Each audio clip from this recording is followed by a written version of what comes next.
My name is Joy. I am here at McKeldin Square.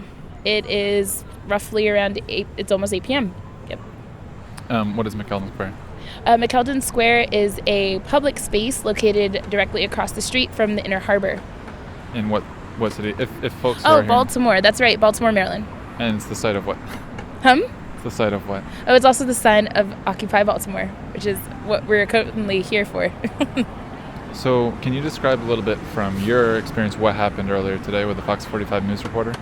Okay, so earlier today I'm having a conversation with a fellow occupier, and I look over and I see 4 hands going up in the air.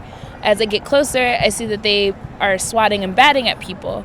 As I get even closer, I notice that it is the hands of the reporter, the news reporter at Fox 45, I don't know her name, and the cameraman.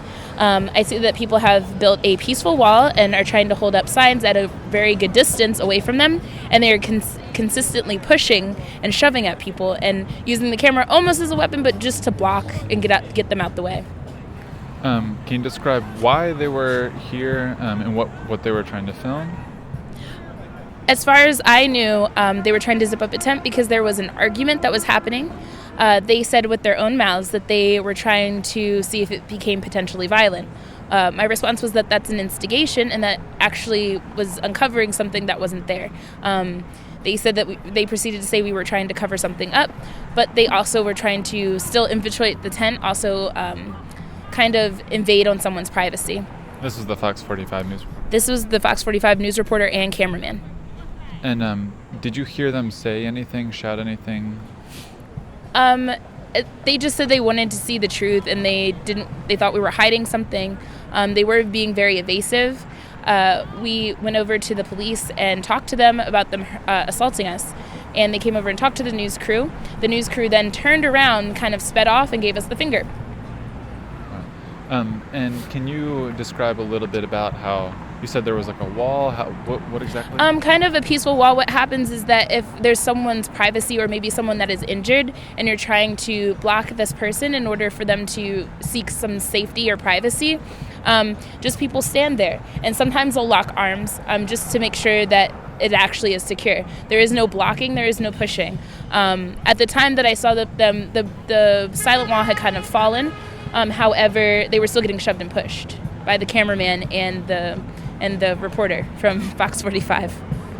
And so it was very apparent, or did it seem very apparent that people were not wanting these people, the cameraman and the Fox 45 news reporter, to investigate what was going on there, try to get through? So it was made very clear and obvious to those people that they were not allowed to pass? Yes. They said, could you please back up? Could you please back up? This is something very peaceful. We're trying to mediate this situation.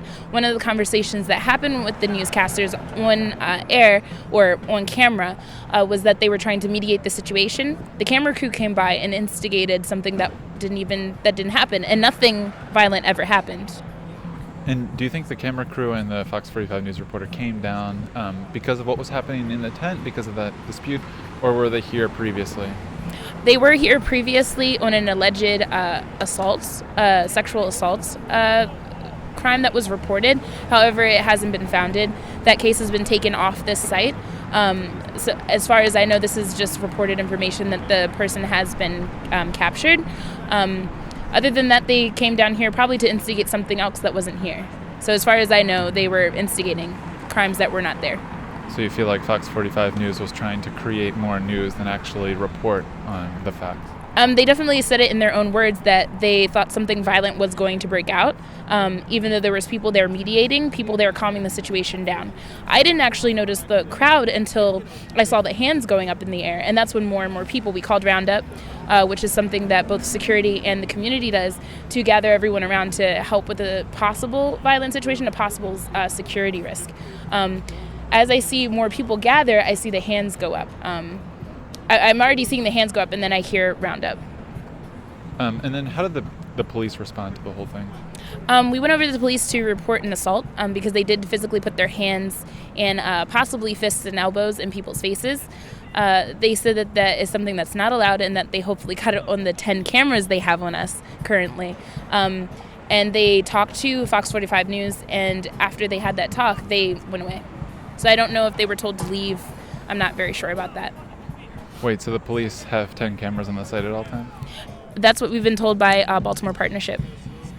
And then I talked to a few other people, and they said that the police had suggested that charges be filed. Do you feel like that is a decision that's going to be made by individuals who are physically assaulted, or do you think that's going to be a group decision, or what's sort of your thoughts on that?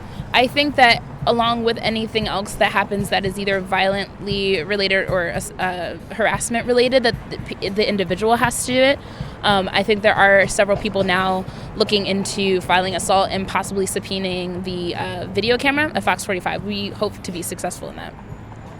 Do you have any final words you want to say about the incident or about the site in general, things to dispel about what the Fox 45 News was trying to dig up or create? I think that many newscasters, if they are told by their higher-ups to do something, they're going to do it, regardless of whether they have. It's kind of this moral situation that's been hindered. They went into someone's tent and tried to bombard their tent. I have a huge issue with that personally, and I think that that's something that kind of changes the gambit. They definitely were trying to get a case because they were physically trying to harm people to get into the tent.